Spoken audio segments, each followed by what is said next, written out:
Ladies and gentlemen, good evening and welcome back to our YouTube channel once again.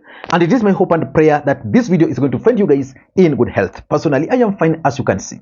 Kisumu is also fantastic, and maybe you could also let me know where you're watching the video from, the county or the country, in case you are out of the republic. Ladies and gentlemen, William Samoei Arap Ruto, the President of the Republic of Kenya, today chaired the Kenya Kwanza crisis meeting in NAIVASHA.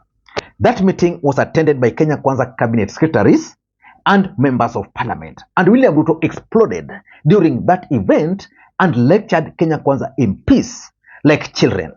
William Ruto had alleged to them that he had secured some 2,000 vacancies for nurses outside the country.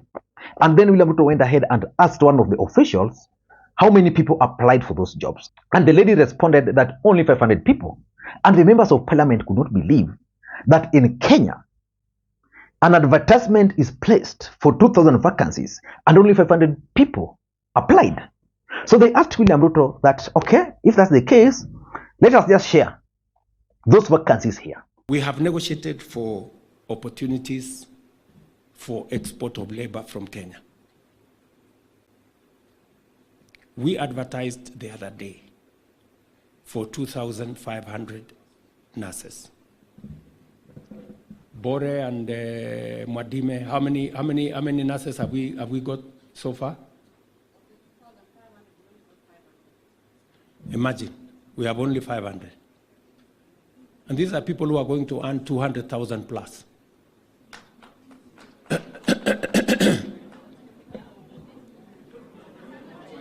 We are sasa, unajua sasa, you know,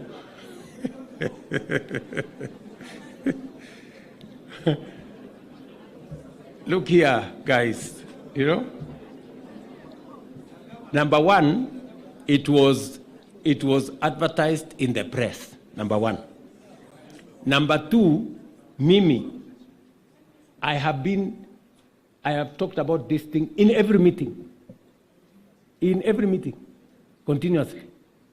Sasa wewe wakati unaketi kwa hiyo mkutano hivi, unasikia president huyu anasema iko nurses. Wewe ujiulize kwa kichwa, hii nurses, ukitoka hapo kwa hiyo mkutano, si unaenda kutafuta mahali hiyo iko nurses, hawa nurses iko.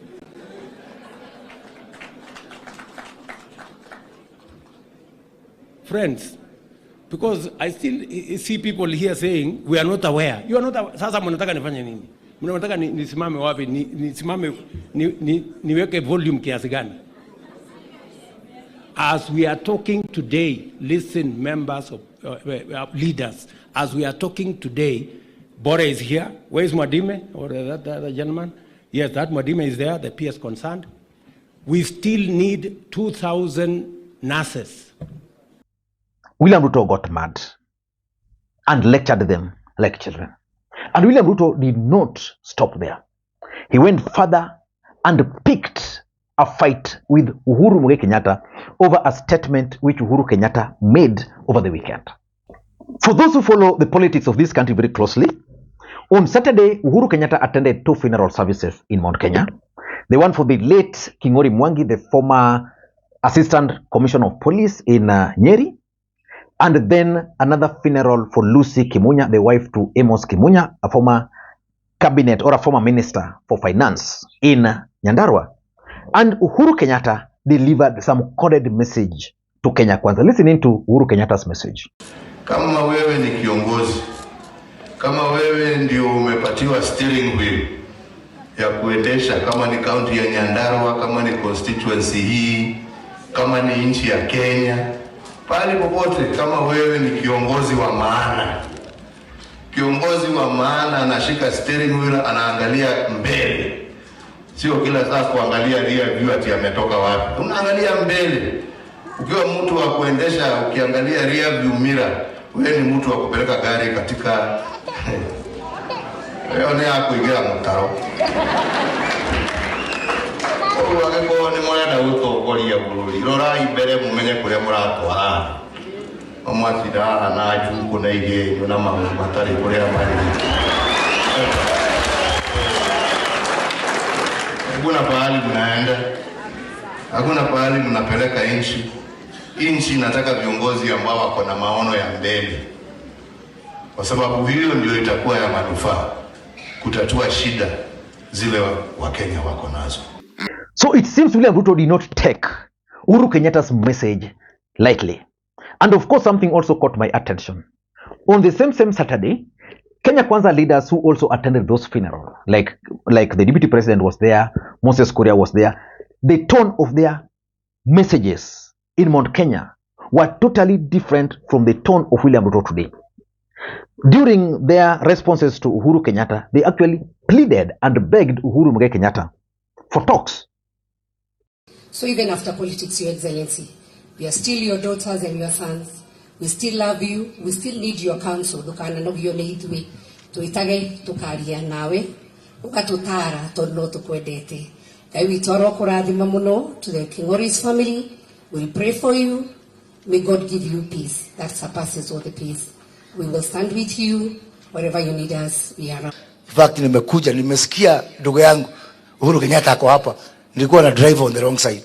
Nikuja hapa nimwambie my friend, uchaguzi lisha, tukae pamoja, tusonge mbele, tujenge Kenya yetu. Na ni kwa hiyo spirit pia ambao mimi naunga mkono hii maneno ya rafiki yangu Raila Odinga apewe kazi huko. Kwa sababu akipata hiyo kazi, Kenya imepata kazi. So in this video, I want us to do a critical analysis about William Ruto's response to Uhuru Kenyatta. But before we do that, for those who are watching this channel for the first time, please take a second or two, click that subscribe button so that next time we produce a video like this, YouTube will automatically notify you. And to the subscribers, I want to continue thanking you guys for your continued support, because without that support, this channel cannot be where it is. Ladies and gentlemen, without any further ado, allow me to dive in. Why do you think William Ruto responded to Uhuru Kenyatta ruthlessly the way he did? As a matter of fact, the deputy president Rigathi Gachagua was the one who began by attacking Uhuru Kenyatta. Why do you think Rigathi Gachagua attacked Uhuru Kenyatta while he could not do the same when he was in Mount Kenya? I had somebody saying that you should not look at the rear mirror. I want to encourage you to continue looking at the rear mirror, because the inventor of the motor vehicle was not mad by putting the rear mirror. In your leadership, Your Excellency, you have made it very clear that no Kenyan should be left behind. So you must continue looking at the rear mirror to make sure that all Kenyans are on board and they are not left behind. Again, Your Excellency, there are also people who would want to derail your vehicle. There are those who like to puncture the rear wheels. There are those who like to remove goods from your pickup behind. You must continuously look at the rear mirror and the side mirrors so that anybody who may want to derail your vehicle, you are ahead. And again, Your Excellency, your pace is too fast for those of us who help you, myself and these cabinet secretaries. Sometimes you are too fast, you leave us behind. So continue looking. So when you find your deputy is being left behind, you urge him to come to catch up with you. Now listen to William Samoei Arap Ruto. Let me tell you this. We will implement the housing program. I don't want to say by whatever means possible. I have just said we will implement. We will. Because it is what other progressive countries have done. It has worked. It is not an invention. It is what it is. You know? And even those who are opposed to the housing program, it is not because they don't know that it is the right thing. Their problem is that it is us who are implementing, not them. It is just as simple as that. That is their quarrel. In fact, when I had one of our friends say yesterday, when, I don't know the day yesterday or the day before, that when he sees things, he feels like crying. It is true. Because they are now wondering, it was actually true that housing was possible, and we wasted time on reggae. You know? They feel like crying because they can actually see this housing was actually possible. So that's what it is. Many people thought it was not possible. They can now see that it is possible. I want to ask us here, especially our members of parliament. So the question is, why do you think Ruto attacked Uhuru Kenyatta in that manner? Number one, in my view, is the fear of Uhuru Kenyatta. The truth of the matter is that Uhuru Kenyatta is a Kenyan, he's a retired president, and he's entitled to give his opinion. And if you listen to Uhuru Kenyatta's statement, it was not a very bad statement, in my view. It was just a general comment that for him, these guys are using rear mirror too much. The truth is, sometimes when you are driving, you can't constantly use the rear mirror. Basically, Uhuru Kenyatta was referring to them constantly, talking about what happened to you when Vileo, empty coffers, what we did not find, the euros, So I think Ruto has some fear of Uhuru Kenyatta. And for me, William Ruto is justified. Uhuru Kenyatta is the immediate former president of the Republic of Kenya, which means when it comes to intelligence, he has it. I doubt if there is anything that can actually happen in this republic called Kenya today without Uhuru Kenyatta knowing, because he's the immediate former president. Of course, he must be having his people to tell him whatever is going on in this government. So there's that fear. Number two, Uhuru has the money. That money can be used to destabilize Kenya Kwanza, and that's the fear. And the other fact is that Uhuru Kenyatta could be feared because of the fact that there are certain things that William Ruto promised to do. Uhuru Kenyatta used to do them, but he's not doing them.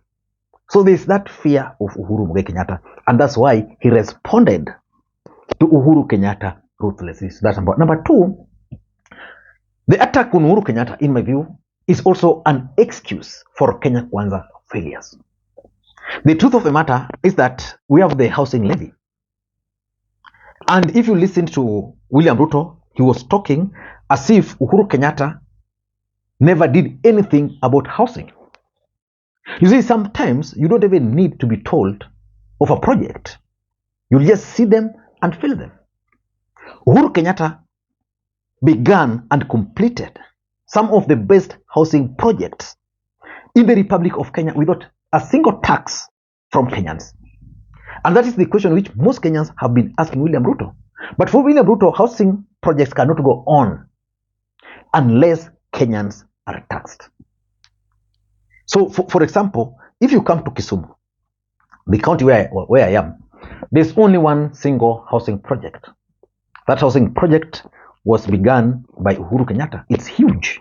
It's a very huge, next to stadium. It's a very huge housing project, almost nearing completion. In fact, I strongly believe that if, for example, William Ruto did not take over, probably that housing unit should have been completed by now. Of course, they went and launched another one in Homa Bay. But even by the time Uhuru was leaving office, they had actually tendered and everything was ready for that project to kick off. There are several other projects, including the ones which William Ruto have launched.